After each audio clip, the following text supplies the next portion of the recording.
एक्सेलशियल news में आप सभी का स्वागत है। मैं हूं रितेश गुप्ता। जम्मू कश्मीर की बात करें तो यहाँ पर भाजपा पीडीपी की गवर्नमेंट गिरने के बाद यहाँ पर लोग जो है बेसब्री से असेंबली के चुनावों का इंतजार कर रहे हैं और आज तक वो इंतजार जो है इनका खत्म नहीं हुआ। हालांकि पार्लियामेंट की बात करें तो पार्लियामेंट के चुनाव जो है जल्द हमें यहाँ पर देखने को मिलेंगे, लेकिन असेंबली के चुनावों को लेकर जो है अभी भी संशय बरकरार है। आइए जानने की कोशिश करते हैं कि हमारी आम जनता, हमारे पॉलिटिशियंस जो है किस नजरिए से देखते हैं। इस समय कांग्रेस के सीनियर लीडर रविंद्र शर्मा जी मेरे साथ हैं। आइए इनसे जानने की कोशिश करते हैं। सर, चुनावी सरगर्मियां जो है वो तेज हो गई हैं और यहाँ पर लोकसभा के चुनाव जो है हमें देखने को मिलेंगे, लेकिन हम असेंबली के चुनाव की बात करेंगे। क्या असेंबली के चुनाव जो है लोकसभा के चुनावों के साथ नहीं होने चाहिए? देखिए, बात यह है कि असेंबली के चुनाव तो 5.5 साल हो गए ड्यू हैं। 2018 से लेकर के असेंबली के चुनाव जो है वो ड्यू हैं, क्योंकि जब गवर्नर रूल लगा और सुप्रीम कोर्ट की गाइडलाइन डायरेक्शन है कि यहाँ पे असेंबली भंग हो जाए 6 महीने के अंदर चुनाव होने चाहिए, लेकिन ये सरकार किसी कानून को नहीं मानती, अपने असूलों को नहीं मानती। देश दुनिया को रोज कहते हैं कि हालात बहुत बेहतर हो गए हैं, आतंकवाद काबू हो गया, यहाँ विकास की नदियां बह रही हैं और सब कुछ है, लेकिन चुनाव नहीं करा सकते। और इन्होंने लोकल बॉडी और पंचायत के चुनाव भी मुलतवी कर दिए। ये तो बहाना है। अगर आपको ओबीसी या किसी की रिजर्वेशन करनी थी तो वो तो 6 महीने पहले प्रक्रिया करते, जो आप कर रहे हैं और कल कर सकते। ये एक तरीका बनाया कि आप क्या बताएं। वो तो हमने उठाया मुद्दा 73rd 74th में ओबीसी का भी लिखा था कि स्टेट जो है अपने अपने राज्यों में अपनी अपनी संख्या है ओबीसी की, कि वो उसके मुताबिक कानून में अमेंडमेंट करें। तो पहले तो हमने 73rd 74 लड़के लागू करवाया। जो भी सरकार होती थी उसमें जो कोलिशन पार्टनर थे वो नहीं मानते थे, कि हमने आहिस्ता आहिस्ता उसको सारा लागू करवाया और कानून बना के छोड़ा था, जिसका चुनाव कुछ बाद में हुआ। लेकिन कानून 2014 से पहले 33% महिलाओं को रिजर्वेशन, एससी के लिए, एसटी के लिए, आज जितने नुमाइंदे आप देख रहे हैं तो उनको ये पता ही नहीं। वो कहते जनाब ये उन्हें किया, लेकिन ये कानून कांग्रेस ने प्रोवाइड। अब ओबीसी के लिए भी उसमें लिखा था, हमने लिखा था उस वक्त, और हमने 13 सितंबर को जब इलेक्शन कमीशन ने यहाँ चीफ इलेक्टोरल ऑफिसर नोटिफिकेशन निकाल दिया, हमने कहा, लेकिन वो भी डिले किए क्योंकि इनको डर था करगिल के चुनाव के बाद। इनको लगता था हम हार जाएंगे, और इनको लगता है असेंबली चुनाव हम हार जाएंगे, क्योंकि लोगों को पता है जो वादे किए पार्लियामेंट के साथ भी नहीं कराना चाहते, पार्लियामेंट से पहले भी नहीं करवाए, और उनको पता है कि बुनियादी तौर पे हमने धोखा किया है, हमने स्टेट तोड़ी है। हमने कहा था आपको बेशुमार नौकरियां मिलेंगी, वो नौकरियां कहीं नहीं है। आपने असेंबली चुनाव नहीं करवाए, लोगों को जमहूरियत खत्म कर दी, तानाशाही है। बूढ़े बुजुर्ग नौजवान जितने जो हैंडीकैप्ड विडोज, उनकी पेंशन बंद कर दी। मुलाजमों को हड़ताल करने का अधिकार खत्म किया। डेली वेजेस को हड़ताल नहीं करने देते, उनको पक्का नहीं किया। कितनी ही चीजें हैं। ओल्ड पेंशन स्कीम बंद कर दी, और कितने ये तजर्बे के तौर पे ब्यूरोक्रेटिक निजाम में सेंट्रल गवर्नमेंट ही कानून बनाता है, जिससे लोग तंग थे। अब तो भाग रहे हैं। अब तो सुप्रीम कोर्ट ने भी हस्तक्षेप कर दिया है। सुप्रीम कोर्ट ने कहा 30 सितंबर से पहले करो। ये भी कहा था कि as early as possible state को बहाल करोगे। प्रधानमंत्री यहाँ आए, एक शब्द नहीं कहा। प्रधानमंत्री यहाँ आए, असेंबली के बारे में बोले नहीं तो दुआई करते फिरते। इसलिए इनकी दिल में क्या है वो पता नहीं, जुबान पे कुछ और होता है। लेकिन हमने मांग की है कि फौरी तौर पे चुनाव असेंबली के करवाए जाए, पार्लियामेंट के साथ करवाएं, इमीडिएटली बात करवाएं, लेकिन उससे पहले हमको स्टेट दें, क्योंकि स्टेट तो कहीं रुकावट नहीं। स्टेट असेंबली का इलेक्शन, ये यूटी असेंबली के एमएलए की कोई पावर नहीं। हमारी पहली मांग है, कल हमारी मीटिंग भी थी, हमने मांग की है स्टेट का दर्जा फौरी बहाल करो और असेंबली का चुनाव लोकसभा के साथ करो, फौरी बात करो। लेकिन 2 बातें करो, एक तो स्टेट वापस करो, दूसरा कि भाई हमारे लोग कई एरियाज में सिक्योरिटी के रीजन से जा नहीं सकते। आप कहते हैं हालात बहुत अच्छे हो गए, और आप कहते हैं जी हमने एक आला रखा है जिससे हमें पता लगता है कि बीजेपी के ब्लॉक प्रेसिडेंट को बड़ा खतरा है और रविंद्र शर्मा को कम खतरा है। तो कांग्रेस का कहना ये है कि सबसे पहले जो है यहाँ पर स्टेटहुड हो और उसके बाद जो है असेंबली के चुनाव हो। सिक्योरिटी के ग्राउंड लेवलिंग फील्ड हो, कि सब पार्टी को दो सुविधा, और हम फौरी तौर पे नहीं, इलेक्शन डिले नहीं होने की। ये एक दिन का काम है, एक दिन में स्टेट का। हम तो सोचते थे कि मोदी जी कुछ कहेंगे। स्टेट बहाल करिए, आप लोगों की भावना की सम्मान करिए, वो कांग्रेस को नहीं चाहिए। इस समय अपनी पार्टी के सीनियर लीडर विजय बघेल जी मेरे साथ हैं। आइए इनसे जानने की कोशिश करते हैं। सर, सबसे पहले तो आपका बहुत बहुत स्वागत है। सर, जिस तरह से चुनाव की बात करें, भाजपा और पीडीपी की गवर्नमेंट गिरने के बाद जम्मू कश्मीर के लोग जो है बेसब्री से इंतजार कर रहे थे कि आज नहीं तो कल जो है विधानसभा के चुनाव होंगे, लेकिन आज तक नहीं हो पाए। देखिए, हम तो शुरू से ये कह रहे हैं कि जब से स्टेटहुड लिया गया और गवर्नर रूल लग गया यहाँ पे, गवर्नमेंट ऑफ इंडिया ने कहा कि नॉर्मल सी जब आएगी तो हम इलेक्शन कराएंगे। अब हम कह रहे हैं कि गवर्नर रूल लगाए तकरीबन 4 साल हो गए, तो और खुद आप कहते हैं हालात नॉर्मल है तो इलेक्शन करवाइए, क्योंकि डेमोक्रेसी में नुमाइंदा सरकार के बगैर आवाम को राहत नहीं मिल पाती। हम लोग बार बार कह रहे हैं और हमें जवाब तो यही मिलता है कि जब हालात नॉर्मल हो जाएंगे तो असेंबली के इलेक्शन हो जाएंगे। चलिए, पार्लियामेंट का इलेक्शन तो होना ही है, उसके लिए तो सारी कार्रवाई हो रही है।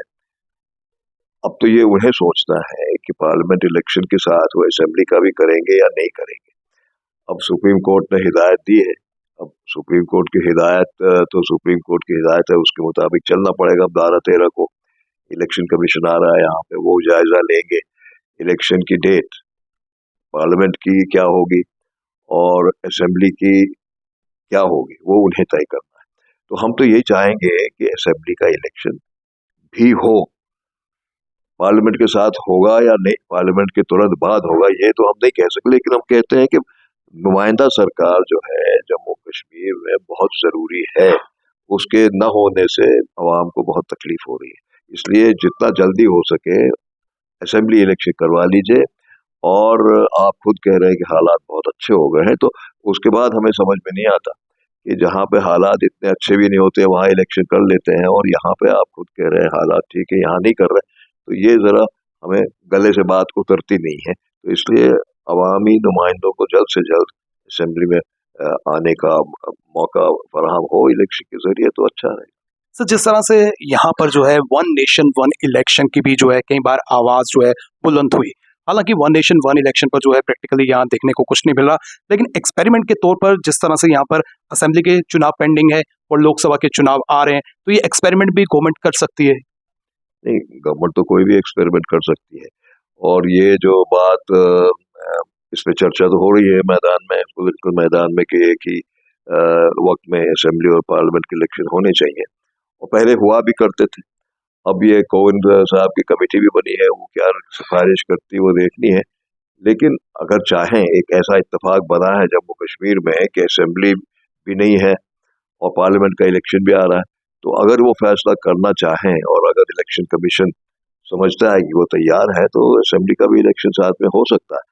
हम तो यही इसमें इंटरेस्टेड है कि असेंबली का इलेक्शन बहुत जल्द हो, पार्लियामेंट का तो होना ही होना। Thank you sir. आपसे बात करते हैं, अपना नाम बताइए। मेरा नाम सर दिलीप बड़ू है, मैं डिस्ट्रिक्ट प्रेसिडेंट जम्मू अर्बन का पीडीपी से हूँ।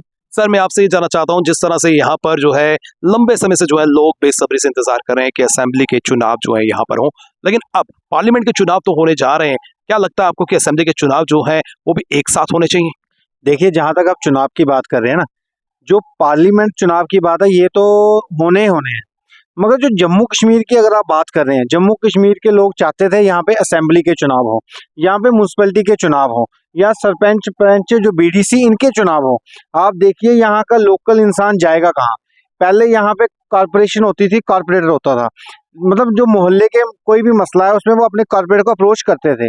अब आपको पता है कि कॉर्पोरेटर का टाइम पीरियड खत्म हो गया, उसके बाद लोगों ने वो एक उम्मीद जागी कि यहाँ पे कॉर्पोरेशन के इलेक्शन होने वाले हैं। जगदम ऐसा हो गया कि इलेक्शन यहाँ पे कॉर्पोरेशन के हुए नहीं। रही बात असेंबली की, असेंबली के आपको पता है 3-4 साल हो गया हम सब पार्टियों को बोलते हुए कि यहाँ पे चुनाव कराओ। देखो, चुनाव का फैसला लोगों ने करना है, कौन सी पार्टी, हम कहते हैं भारतीय जनता पार्टी जीत जाए, मगर चुनाव तो करवाओ। लोग जाएंगे कहाँ पर? आपको पता है बिजली का बिल लोगों का इतना इतना आ रहा है, पानी का बिल इतना आ रहा है, लोग किसको बोलेंगे? खंबे लाइटें के लिए लोग एलजी के पास तो नहीं जा सकते ना एडवाइजरों का पता नहीं किसके पास लोग जाएंगे। मैं फिर कह रहा हूँ, अगर आप चुनाव करवाने जा रहे हो, चलो देर आए दुरुस्त आए, अगर आप पार्लियामेंट के चुनाव करा रहे हो, हम उम्मीद करते हैं आप इसके साथ हमारे असेंबली के चुनाव भी करा दो, उसके साथ साथ ही कॉर्पोरेशन के चुनाव भी करा दो, लोगों को उनका हक मिलना चाहिए। सर, आपसे बात करते हैं, अपना नाम बताइए। मेरा नाम पंकज दाता जी। तो पंकज जी, मैं आपसे भी जानना चाहता हूँ कि पॉपुलर गवर्नमेंट की बात करें तो यहाँ पर लंबे समय से जो है लोग बेसब्री से इंतजार कर रहे हैं, लेकिन अभी तक जो है चुनावों के अगर हम पॉइंट ऑफ व्यू से बात करें तो कुछ नजर नहीं आ रहा है। हालांकि पार्लियामेंट की बात करें तो पार्लियामेंट के चुनाव जो है यहाँ पर जल्द होंगे। आपके पॉइंट ऑफ व्यू से क्या असेंबली के चुनाव और पार्लियामेंट के चुनाव जो है एक साथ करवाने चाहिए? देखिए ऐसा है कि हर एक पॉलिटिकल पार्टी है, हम भी हर एक पॉलिटिकल पार्टी चाहती है कि इमीडिएटली इलेक्शंस होने चाहिए, असेंबली इलेक्शंस। देखिए यहाँ पे जो कॉमन आदमी इस समय बड़ा परेशान है, उनका जो बेसिक राइट्स थे वो छीने गए। वी आर एब्सोल्युटली रेडी कि भाई इमीडिएटली अपना पार्लियामेंट इलेक्शंस के साथ भी असेंबली इलेक्शंस भी होनी चाहिए। हालांकि देखिए सुप्रीम कोर्ट की जजमेंट भी अब आ गई कि उन्होंने बोल दिया है, डायरेक्शंस दिए हैं इलेक्शन कमीशन ऑफ इंडिया को कि सितंबर से पहले आपने इलेक्शंस करवानी है। तो देखिए यहाँ पे लोगों को जो उनके बेसिक राइट्स थे, यहाँ पे पॉपुलर गवर्नमेंट नहीं, ठीक है, एडमिनिस्ट्रेशन ब्यूरोक्रेट चला रहे हैं या लेफ्टिनेंट गवर्नर चला रहा है। पॉलिटिकल पार्टी आएगी, अपने लोग अपना जो लोग चुनेंगे, नुमाइंदे चुनेंगे and everything will be alright. Sir आपसे बात करते हैं, आपका नाम? मेरा नाम राजेंद्र है। तो राजेंद्र जी, मैं आपसे भी ये जानना चाहता हूँ कि जम्मू कश्मीर के लोगों की बात करें तो बेसब्री से वो इंतजार कर रहे हैं कि यहाँ पर कब उनकी गवर्नमेंट बनेगी, और जिस तरह से पार्लियामेंट की बात करें तो पार्लियामेंट के चुनाव जो है वो तो बिल्कुल नजदीक है, और उसके बाद संभवतः जो है असेंबली के चुनाव भी यहाँ हमें देखने को मिलेंगे। मैं आपके पॉइंट ऑफ व्यू से जानना चाहता हूँ कि क्या पार्लियामेंट के और असेंबली के चुनाव जो है एक साथ करवाने चाहिए? मैं ऐसा बोल रहा हूँ या ऐसा समझता हूँ कि ये केंद्र सरकार, बीजेपी की सरकार जो है, ये ऐसा करना चाहिए। इन्होंने एक साथ इनके पार्लियामेंट के चुनाव हो सकते हैं, असेंबली के भी हो सकते हैं। ये नहीं करवा रहे बीजेपी के, ये इनकी अपनी सोच है। केंद्र सरकार की बात करें या फिर चुनाव आयोग की बात करें तो आम जनता या फिर हमारे राजनेता जो है सरकार से यही अपील कर रहे हैं कि अब वक्त आ गया है कि असेंबली के चुनाव जो है यहाँ पर जल्द से जल्द कराए जाए। हालांकि कांग्रेस का पर्टिकुलर ये कह रहा है कि जल्द से जल्द जो है सबसे पहले यहाँ पर स्टेटहुड जो है उसको बहाल किया जाए और उसके बाद तुरंत जो है यहाँ पर चुनाव करवाए जाए। ये चुनाव लोकसभा से पहले भी करवाए जा सकते हैं, लोकसभा के साथ भी करवाए जा सकते हैं। और हमारी आम जनता की बात करें तो हमारी आम जनता लगातार सरकार से गुहार लगा रही है कि उनके मसाइल हल नहीं हो रहे हैं। जब तक लोकल रिप्रेजेंटेटिव उनके पास नहीं होगा तो उनके मुश्किलातों का हल नहीं निकलेगा। फिलहाल नितिन कनोत्रा और मुझे यानी कि रितेश गुप्ता को दीजिए इजाजत, और आप देखते रहे एक्सेलशियर न्यूज।